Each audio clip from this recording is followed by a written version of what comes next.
आधी रात हो गई है। उन्होंने कहा था कि इस करवा चौथ वो जल्दी आ जाएंगे। क्या करूं? फोन कर लेती हूँ। Hello hello. चांद निकला है और आप अभी तक घर नहीं आए? आ रहा हूँ। अच्छा सुनिए। हेलो, काट दिया। वो आ रहे हैं।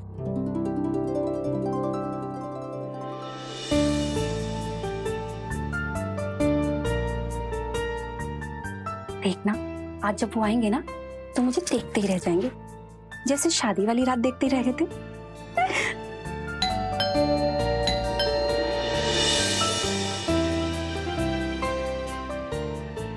वो आ गए लगता है। आज भी उनके आने से मेरी धड़कनें इतनी तेज हो जाती है।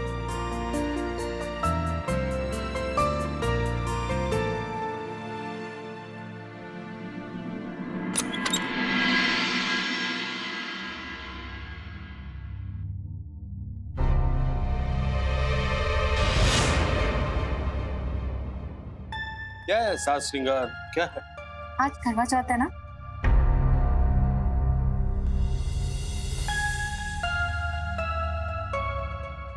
एक मिनट, अब यहाँ से चलिए। कहाँ से?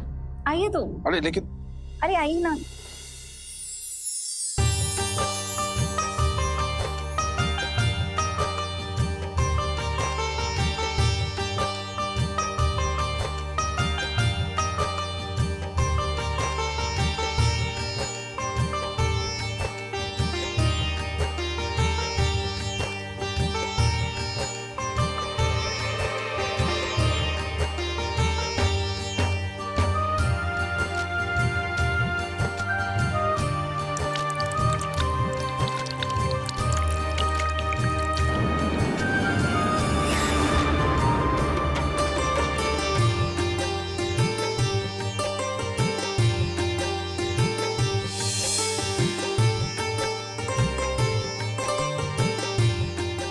आप जल्दी से तैयार हो जाइए और बाहर आ जाइए, मुझे पूजा करनी है।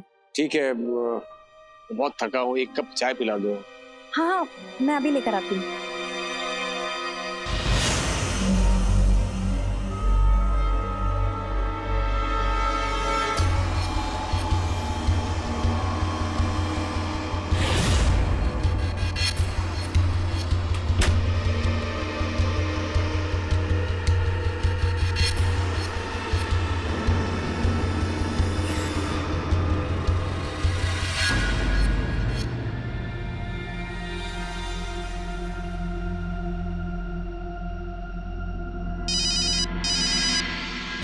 अरे ये तो अस्पताल से फोन आ रहा है, इमरजेंसी नंबर है।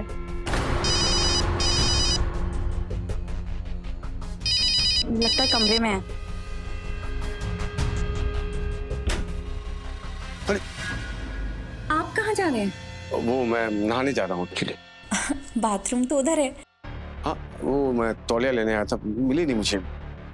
अरे तो मैं ला देती तौलिया, मुझे बोलते।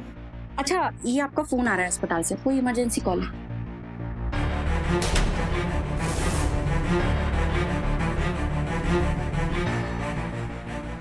अच्छा सुनो, मुझे हॉस्पिटल जाना होगा, इमरजेंसी है। नहीं नहीं, आज करवा चौथ है, आप बिना पूजा किए नहीं जा सकते। और आपको पता है ना, जब तक आप मुझे पानी नहीं पिलाएंगे मैं अपना व्रत नहीं खोल सकती। अच्छा सुनो, तुम जो पूजा करना है तो थोड़ा जल्दी कर दो, क्योंकि मुझे जाना है। और इससे पहले एक कप चाय पिला दो प्लीज।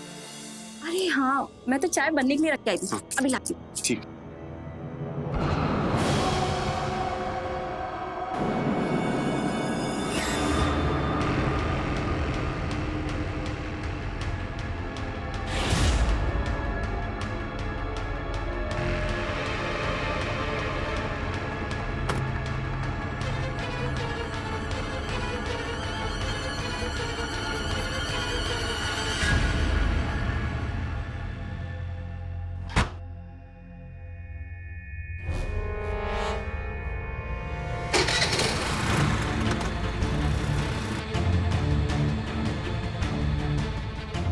ये इतनी रात को कहाँ चले गए? अरे सुनिए, अरे सुनिए ना, पूजा के बिना मत जाइए। रुकिए, सुनिए।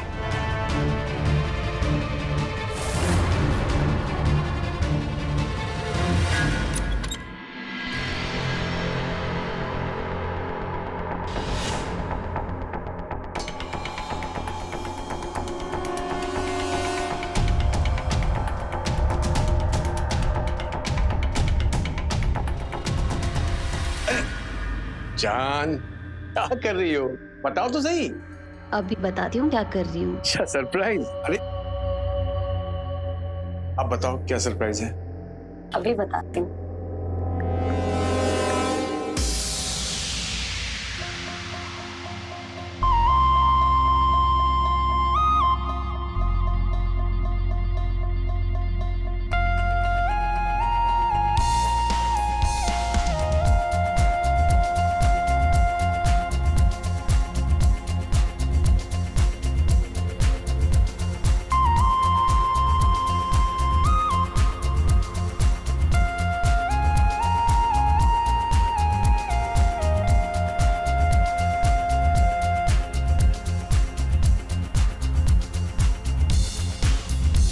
अब तो बताओ। अच्छा सुनो, मेरे पास तुम्हारे लिए एक सरप्राइज है। वैसे मेरे पास भी तुम्हारे लिए एक सरप्राइज। क्या? अभी दिखाती हूँ। अच्छा पट्टी खोल रही हो?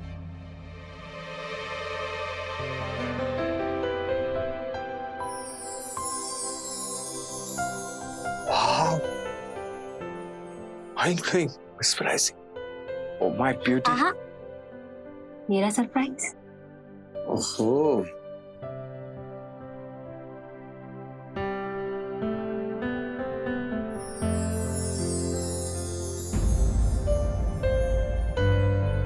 जान, कौन से जमाने का हार ले आए तुम? ये कैसी बात कर रही हो जान?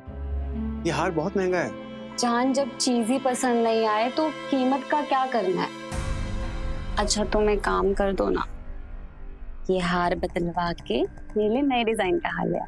ठीक है, मैं इसे चेंज कर देता हूँ। ठीक है। बुरा मान गए मेरे डॉक्टर साहब, अभी आपका इलाज करती हूँ। अरे टिश्यू, ओ क्या कर रही हो?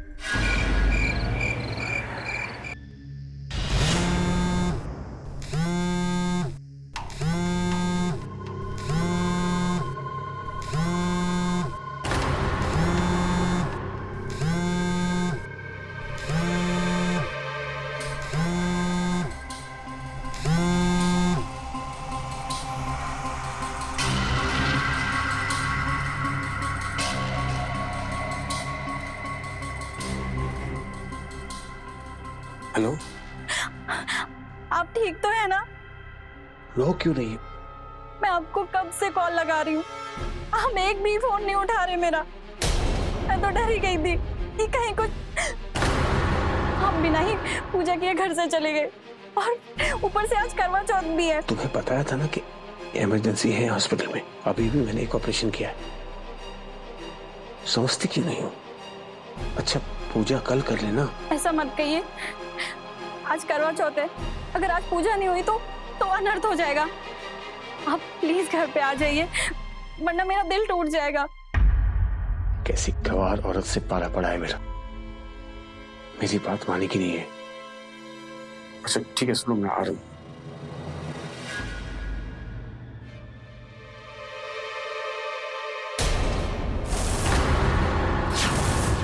कहाँ जाने की बात हो रही है?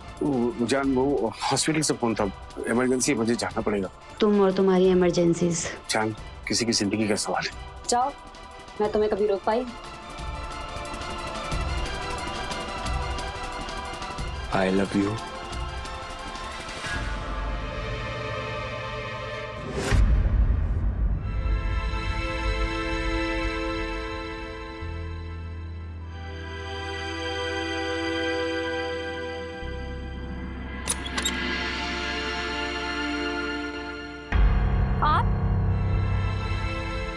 आप आ गए। मैं कितनी खुशकिस्मत हूँ, आप मेरी सारी बातें मानते हैं। रागिनी मैं बहुत थका हूँ, तुम्हें जो कुछ भी करना है जल्दी करो, ठीक है? आप जाके तैयार हो जाइए, मैं पूजा की तैयारी करती हूँ। हाँ ठीक है।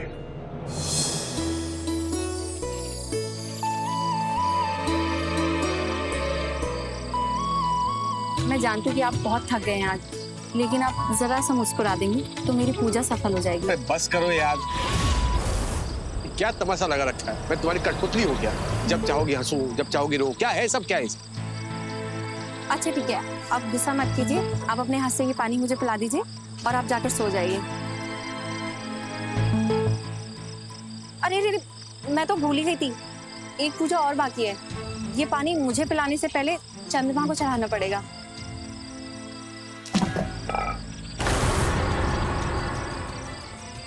क्या नाटक लगा रखा है तुमने? सुबह से परेड कराई जा रही हो, परेड कराई जा रही हो, ये करो वो करो, वो मत करो, ये करो, बंद करो ये सब। तंग आ गया हूं मैं।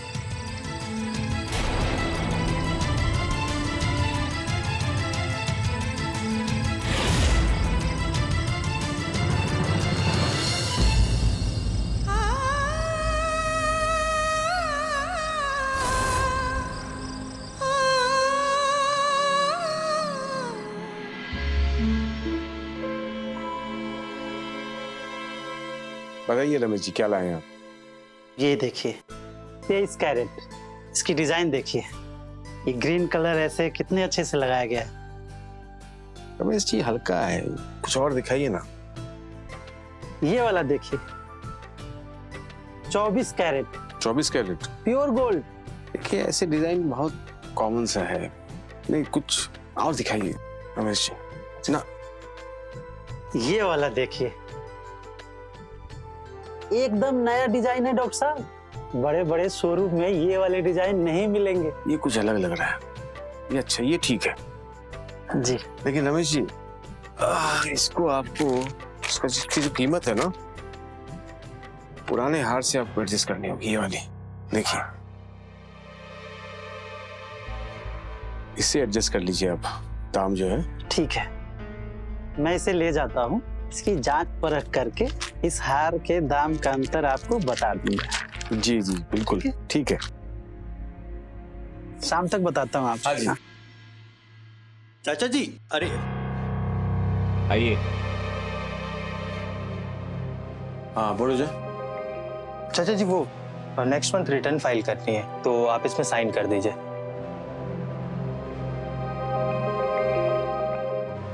चाचा जी, आपसे कुछ बात करनी थी। बोलो। वो एक्चुअली मैं काफी दिनों से आपके खर्चे नोटिस कर रहा था। ऐसा लग रहा है कि आप जैसे 2 फैमिलीज के खर्चे उठा रहे हैं। कहीं आप हमसे कुछ छुपा तो नहीं रहे? देखो जय, माना तो मेरे भतीजे हो, लेकिन इस अस्पताल में एक अकाउंटेंट हो सिर्फ, समझे तुम? अगर अपनी नौकरी चाहते हो तो अपने काम से काम रखो तुम। जी चाचा जी। और कि चाचा जी क्या लगा? हा? मैं तुम्हारा बॉस हूं यहाँ पर, सर बुलाया करो। जी चाचा जी। क्या? जी सर। चलो चलो। सब बहुत बड़ी इमरजेंसी केस आई है। क्या वो? अपने शहर के एमएलए को हार्ट अटैक आया है, उन्हें फौरन यहाँ पे लेके आ रहे हैं। अंजलि सबसे पहले तुम ओटी रूम तैयार करो, फिर बाकी चीजें अरेंज कर दो। चलो चलो। Okay sir.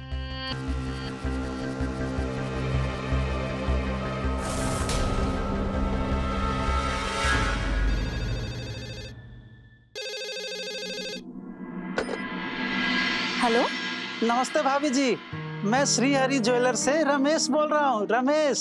अरे रमेश भैया, आप आज कैसे याद किया?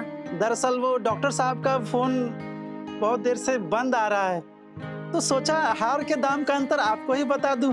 हार? कैसा हार? कैसा?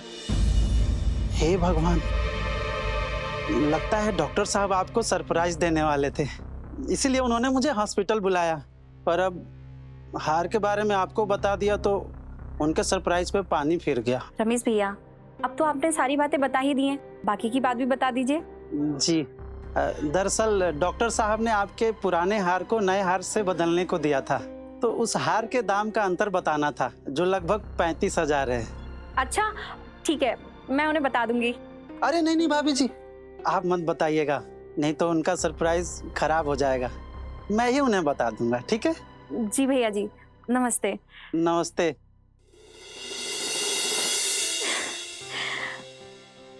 कल उन्होंने मुझ पर गुस्सा किया था ना, ये हार जरूर उसी की भरपाई करने के लिए होगा। लगता है ये आ गए। नहीं नहीं, जैसा रमेश भैया ने कहा था ना, मैं इनका सरप्राइज खराब नहीं होने दूंगी। मैं ऐसे बर्ताव करूंगी जैसे मुझे कुछ पता ही नहीं है। अरे आप आगे।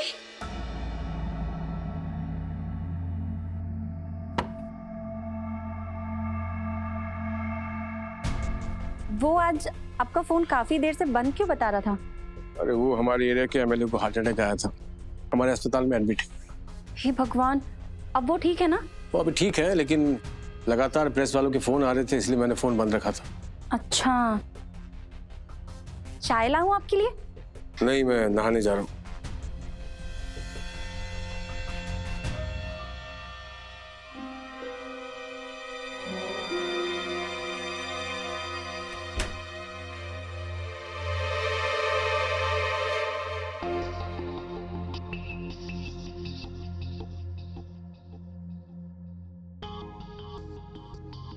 एक बार देख लेती हूँ।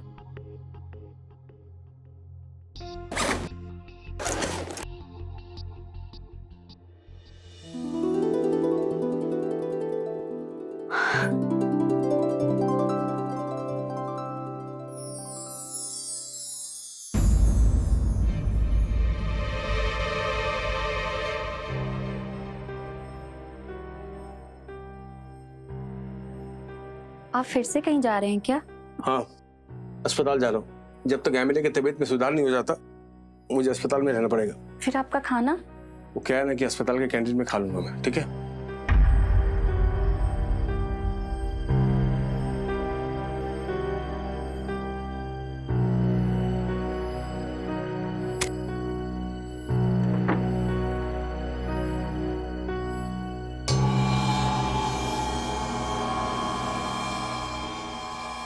ओह, तो ये सिर्फ हार देने के लिए घर आए हैं?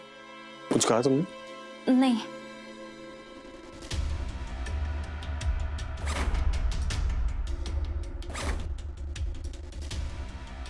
चलता हूँ।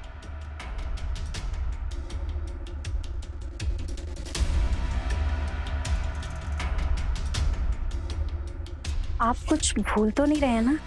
नहीं तो क्यों, क्या हुआ? पक्का? एक बार फिर सोच लीजिए। अब बस करो रागिनी, तुम्हारी इस बकवास बातों के अलावा मेरे पास बहुत काम है। डिस्कस्टिंग। हमने तो हार के बारे में याद दिलाने की बहुत कोशिश की, और ये है कि हमारी बातों को अनसुना कर दिए। कहीं ऐसा तो नहीं कि ये हार के बारे में भूल गए हो, या फिर किसी और के लिए तो नहीं, लेकिन हम इस सच का पता जरूर लगाएंगे। सुनिए सुनिए सुनिए ना, अरे सुनिए तो सही, सुनिए, अरे रुकिए तो भैया, वो स्कूटर का पीछा कीजिए। चलिए चलिए।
कैसा है? बहुत सुंदर। सुंदर चीजें सुंदर लोगों के लिए। थैंक यू जान। I love you.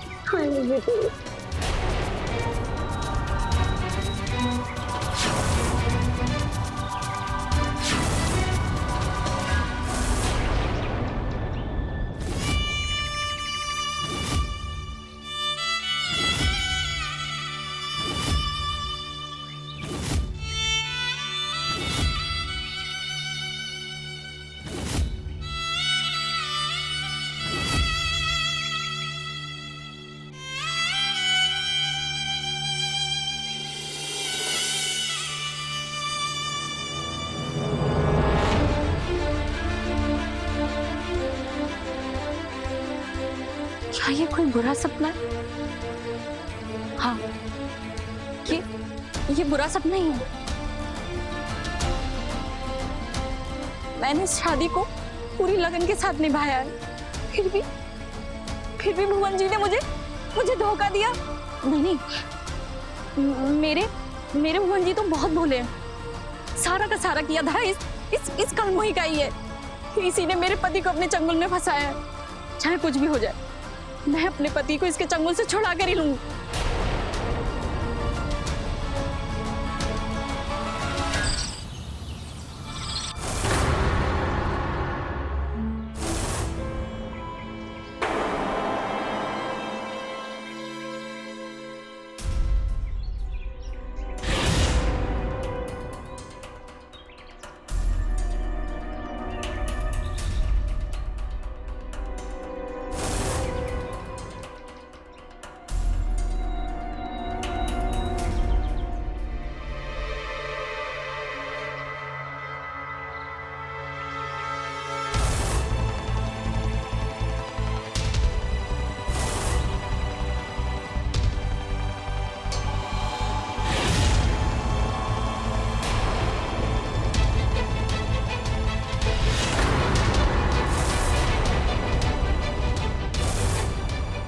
तो ये है मेरी सौतन, जिसने मेरे पति को मुझसे छीन रखा है। तू यहाँ क्या कर रही है? हाँ, काम पे नहीं जाना तुझे? और ये इतना सज धज के क्यों आई है? शादी में नाचने आई है क्या कहीं? चल चल, अब चलेगी भी, चल। अच्छे से समझ लेना कैसे काम होता है। ए जल्दी जल्दी हाथ चला। क्या पूरा दिन पापड़ ही सुखाओगे? हाँ, पैकिंग सही से करो, कंप्लेन आती है। हाँ, नहीं लग रही हो तुम। पापड़ बनाना आता है?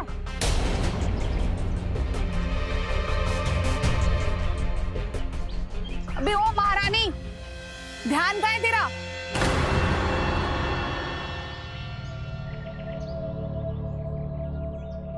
पापड़ बनाना आता है? तेरा पेज हिला है क्या? हाँ, निकल यहाँ से। मुझे तुझ जैसे कामचोर कार्यकर चाहिए भी नहीं। निकल निकल निकल ना। क्या? निकल यहाँ से, निकल। चल बाहर से। छोड़ दो उसे।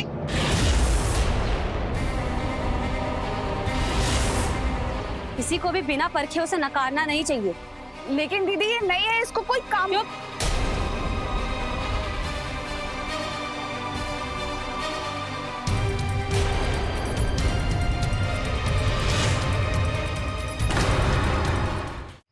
जब मैंने ये काम नया नया शुरू किया था ना, तो लोग मुझे भी नया समझकर मौका नहीं देते थे, जिसकी वजह से मुझे बहुत ही मुश्किलों का सामना करना पड़ा। इसलिए मैं हमेशा नए लोगों को मौका देती हूँ, समझी? ठीक है दीदी, चलो काम करो।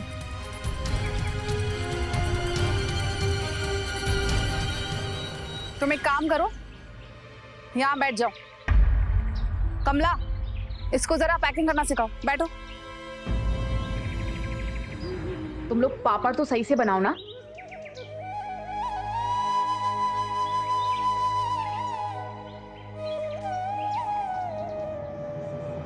दिशु, खाना बनने में कितनी देर है?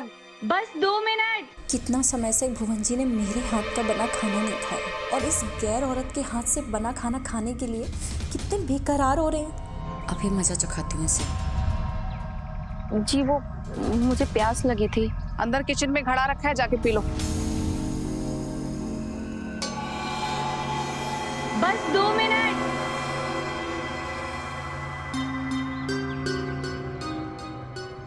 दिशु, मेरी घड़ी कहाँ है?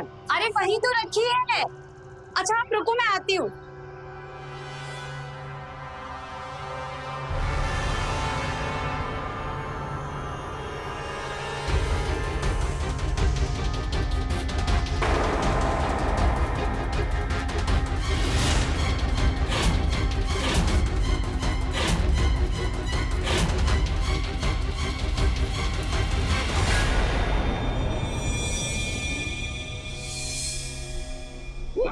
छी, यार क्या खाना बनाया तुमने? भुवन, ये क्या तरीका है? मैंने इतने प्यार से तुम्हारे लिए खाना बनाया और तुम इस तरीके से बिहेव कर रहे हो। यार तुम्हारा ध्यान क्या रहता है यार? पहले तो अपनी आवाज नीचे रखकर बात करो। मैं कोई तुम्हारी नौकर नहीं हूँ। बेहतर होगा तुम खाना बनाने के लिए नौकर रख लो। ये खाना जानवर भी नहीं खाएगा। पति पत्नी से बढ़कर रिश्ता इस दुनिया में और कोई रिश्ता हो ही नहीं सकता।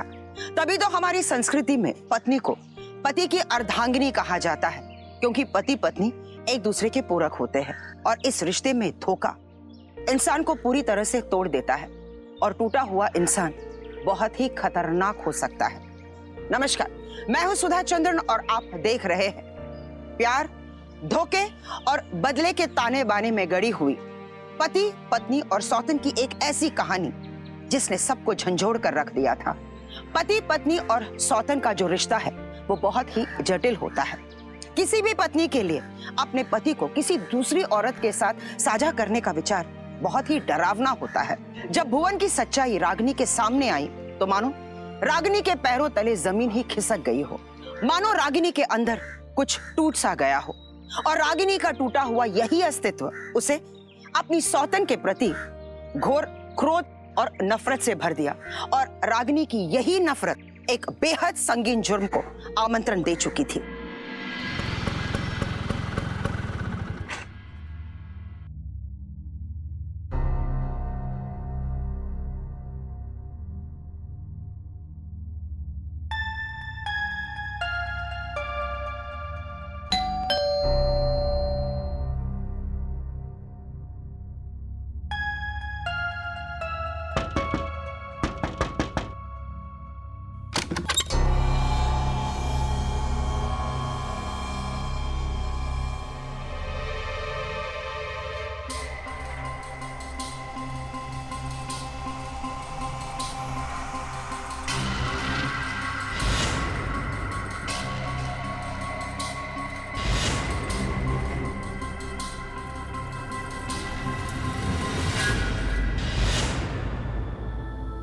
हम तो जीना चाहते हैं तेरी पनाहों में, अब तमन्ना हुई है जीने की हमें, कुछ तो बात है सनम तेरी निगाहों में।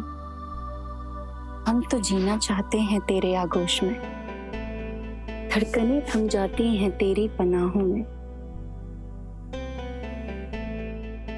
क्या कर रही हो रागिनी? अरे क्या कर रही हो? ये मेरा तरीका है तुम्हें तुमसे चुराने का। मैं थक गया हूं। तो मैं हूं ना आपकी थकान को दूर करने के लिए। बस आप अपने आप को मेरे हवाले कर दीजिए। मैंने बोला ना मेरा मन नहीं है। मुझे तो याद भी नहीं आपने मुझे प्यार से कब छुआ था। कहीं कोई और तो पसंद नहीं आ गई ना? क्या आप भूल गए वो अग्नि के साथ फेरे जो हमने साथ में लिए थे? क्या आपको वो खूबसूरत पल नहीं याद? बस करो यार, तुम सुनना चाहती हो ना तो सुनो पहले। तुम एक औरत होने के लायक भी नहीं हो।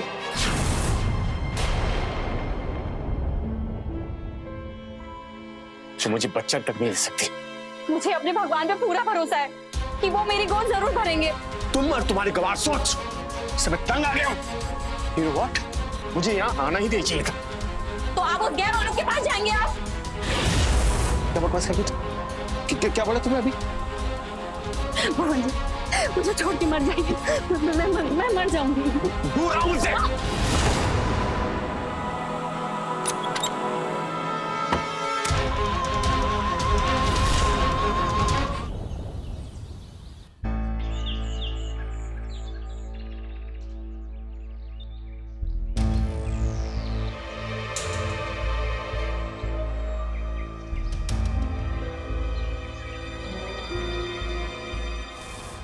थोड़ी कम मिर्ची रखा करो ताकि लोग पसंद भी करें। कंप्लेंट पिछली बार भी आई थी।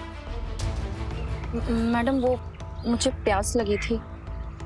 सच में बहुत बड़ी कामचोर है। चल जा।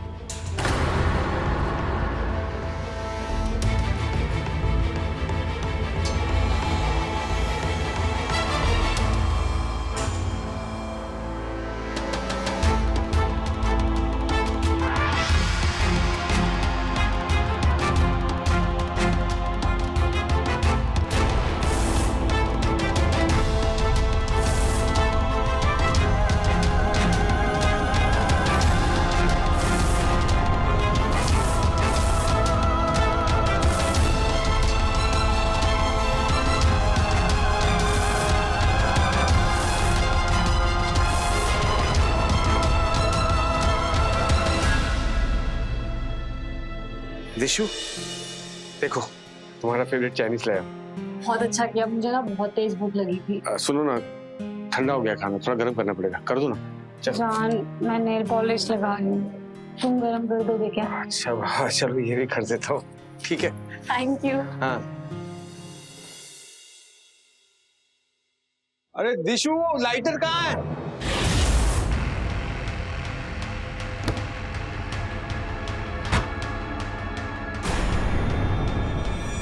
दिशु, लाइटर। अरे देखो ना, वहीं रखी होगी। अच्छा, माचिस मिल गया मुझे।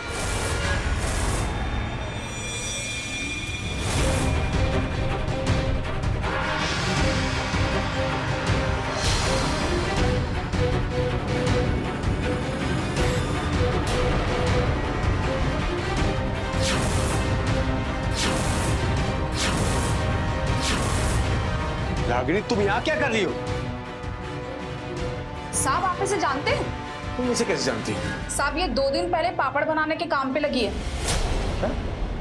क्या हो रहा है ये सब? एक मिनट, बोलो रागिनी, तुम यहाँ क्या कर रही हो? 1 मिनट।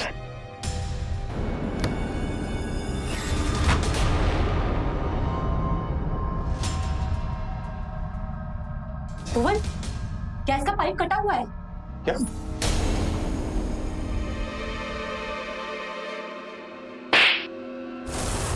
तुम्हारी हिम्मत कैसे हुई मेरी दिशा को नुकसान पहुंचाने की? भुवन, ये सब क्या हो रहा है? ये कौन है? तुम इसे जानते हो क्या? एक मिनट दिशा, एक मिनट। तुम जानना चाहती हो ना मैं तुमसे प्यार क्यों नहीं करता हूँ? जानना चाहती हो तुम? क्योंकि तुम मेरी दिशा के जूती के बराबर भी नहीं हो। अरे कहाँ मेरी दिशा और कहाँ तुम? जाहिल गवार।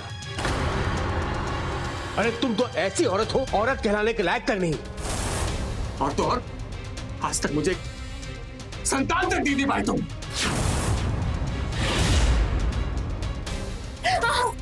आज मैं तुझे इस घर से नहीं, मेरी जिंदगी से निकाल दूंगा। छोड़िए। चल।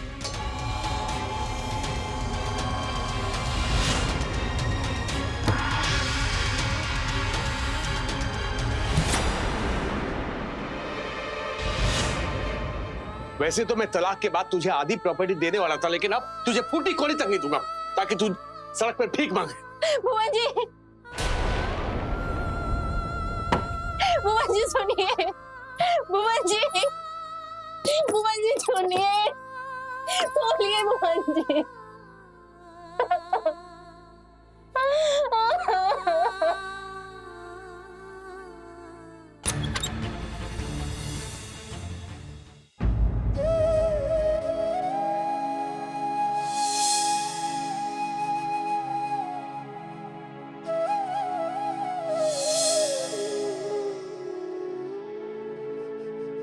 क्योंकि तुम मेरी दिशा के जूती के बराबर भी नहीं हो।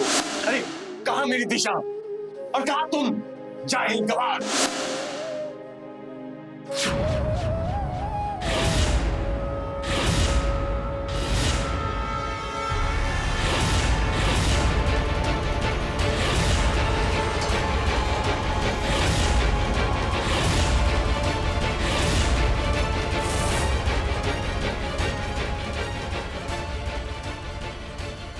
चाची, छोड़िए सब। क्या कर रही है ये आप? नहीं जीना है मुझे जैन, नहीं जीना चाहती मैं। चाची, होश में आइए। परेशानियों से हार कर अपनी जिंदगी खत्म कर लेना किसी प्रॉब्लम का सॉल्यूशन नहीं होता है चाची। जय तुम नहीं जानते, तुम्हारे चाचा ने मुझसे सारे रिश्ते खत्म कर लिए। एक गैर औरत के लिए उन्होंने अपनी ब्याहता पत्नी को ठुकरा दिया है। क्या मैं खूबसूरत नहीं हूँ? क्या मैं उनकी बात नहीं मानती?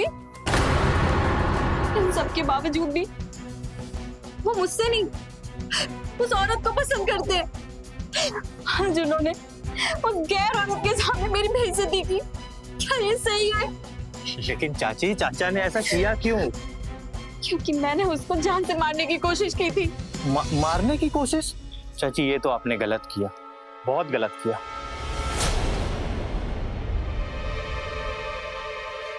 चाची अगर मारना ही था तो आप अपने हाथ क्यों गंदे कर रहे हो? किसी पेशेवर की मदद लेते हैं ना। मतलब हमें उस औरत का कुछ परमानेंट इलाज करना पड़ेगा, उसके लिए आपको कीमत चुकानी पड़ेगी। इस गैर औरत से छुटकारा पाने के लिए मैं कोई भी कीमत चुका सकती हूँ।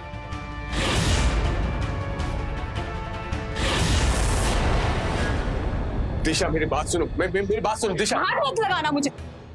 तुमने आज तक अपनी शादी की बात मुझसे छुपा करके रखी। मैं बेवकूफ हूं ना कि मैंने तुम पर विश्वास किया। दिशा, मैं मानता हूँ कि अपनी शादी से रोकने की बात तुमसे छुपाई, क्योंकि मैं डर गया था कि सच्चाई जानने के बाद तुम मेरी ओर देखती तक नहीं, मुझसे नफरत करती। प्लीज दिशा, देखो इस दुनिया में मैंने सिर्फ और सिर्फ तुमसे प्यार किया। देखो ना कैसे मैंने अपनी पत्नी को तुम्हारे सामने अपनी जिंदगी से निकाल फेंका। क्या ये मेरे प्यार का सबूत नहीं है? रागिनी से तलाक के बाद देखो हम शादी कर रही हैं। सच। भुवन, मैं बस यही सुनना चाहती थी। मैं तुमको बता नहीं सकती कि तुमने मुझे कितनी बड़ी खुशी दी है। ऐसे मेरे पास भी तुम्हारे लिए खुशखबरी है। क्या? हम 2 से 3 होने वाले हैं। क्या? मैं बाप बनने वाला हूँ। ओ दिशा, मैं बाप बनने वाला हूँ। ओ दिशा, मैं बाप बनने वाला हूँ। ये बात तुम्हें कब पता चली? परसों। दिशा एक काम करो, तुम जल्दी से तैयार हो जाओ। मैं अपने हॉस्पिटल के सबसे अच्छे गायनेक से तुम्हारी ट्रीटमेंट करवाऊंगा, ठीक है? तैयार हो जाओ, जल्दी जल्दी।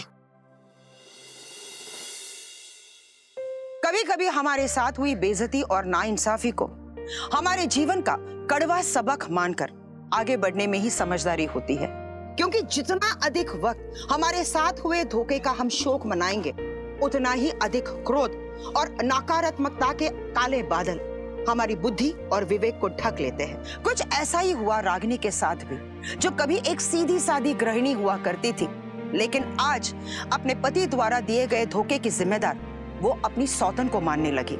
इसी वजह से इस कांटे को अपने रास्ते से हटाने के लिए रागिनी ने जुर्म का सहारा लिया।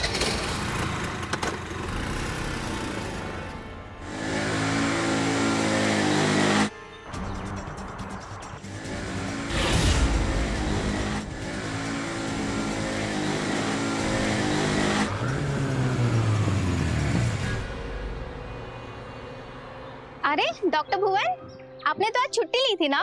हाँ अंजलि, ये दिशा है। हाय। ओ, आपसे मिलके बहुत अच्छा लगा। वैसे भी डॉक्टर साहब आपके बारे में बहुत बातें किया करते हैं। हाँ जी। निकल, जल्दी निकल ना।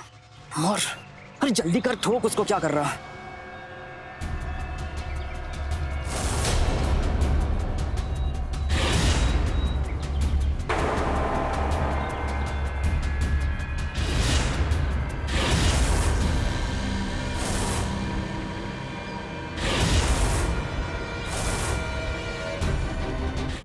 सर अब ठीक है?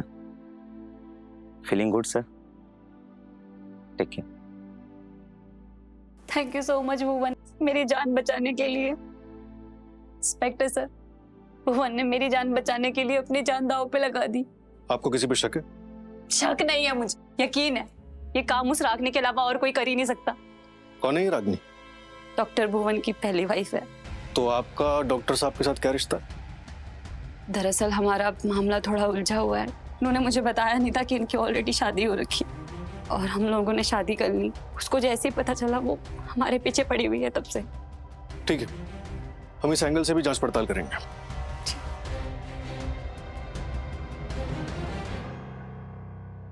उदय जी। डॉक्टर भुवन इस शहर के जाने माने डॉक्टर है, इसलिए मामला हाई प्रोफाइल हो जाता है। हमें हर एक कदम संभाल के रखना होगा। लेकिन सर, बिना सबूत के हम डॉक्टर भुवन की पहली पत्नी पर हाथ कैसे डाल सकते हैं? इसीलिए हमें हर एक पहलू की अच्छे से जांच करनी होगी। सबसे पहले हॉस्पिटल के बाहर की सीसीटीवी चेक करते हैं और उन शूटर्स की डिटेल्स निकलवाते हैं। जी सर, ये रही हॉस्पिटल के बाहर की सीसीटीवी फुटेज, आप चेक कर लीजिए प्लीज।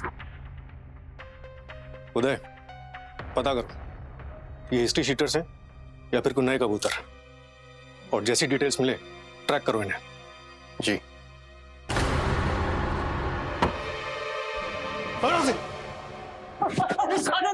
आपने क्या किया साहब? क्या किया?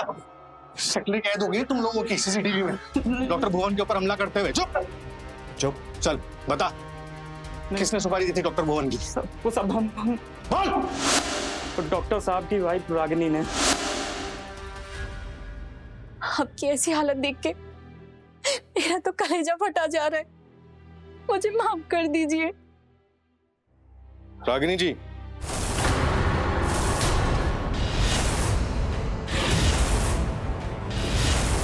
अपने पति पे किए गए जानलेवा हमले के लिए तुम्हें गिरफ्तार किया जाता है। खुद एक औरत होते हुए एक दूसरी औरत की सुपारी देते हुए तुम्हें शर्म नहीं आई? तुमने एक बारी भी उसके बच्चे के बारे में नहीं सोचा? तुम्हारी इस करतूत ने हर औरत का सर शर्म से झुका दिया है। हाँ, मैंने जो किया मैं उसके लिए बहुत शर्मिंदा हूँ और उसके लिए मुझे फांसी से कम सजा होनी भी नहीं चाहिए। लेकिन मैंने ये सब क्यों किया, इसके पीछे की वजह कोई नहीं जानना चाहता। मैंने ये सब अपने सुहाग को पाने के लिए किया। मैं इनसे खुद से भी ज्यादा प्यार करती हूँ, लेकिन ये तो किसी दूसरी औरत से प्यार करते थे। लेकिन उनसे तो किसी ने नहीं पूछा।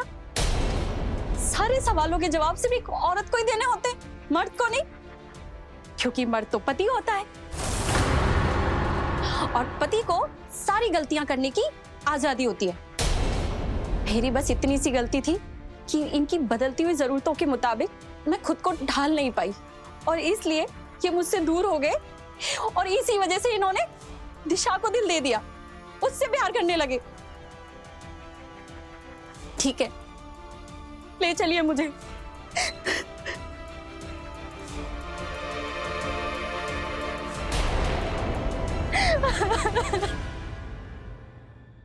कहते हैं जुर्म की उम्र बहुत छोटी होती है, तभी तो रागिनी कानून के शिकंजे से नहीं बच पाई।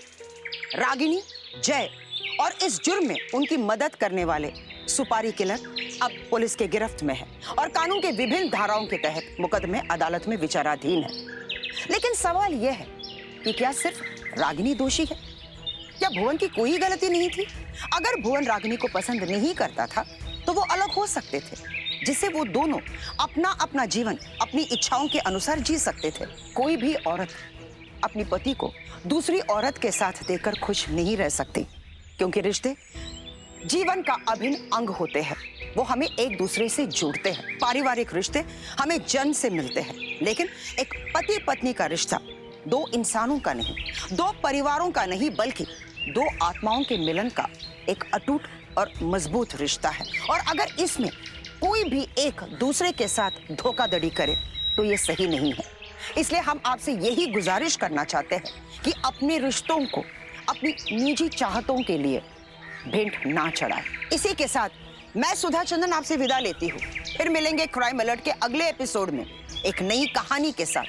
तब तक क्राइम से बचना हो तो रहिए अलर्ट और देखते रहिए क्राइम अलर्ट, जुर्म के खिलाफ आवाज।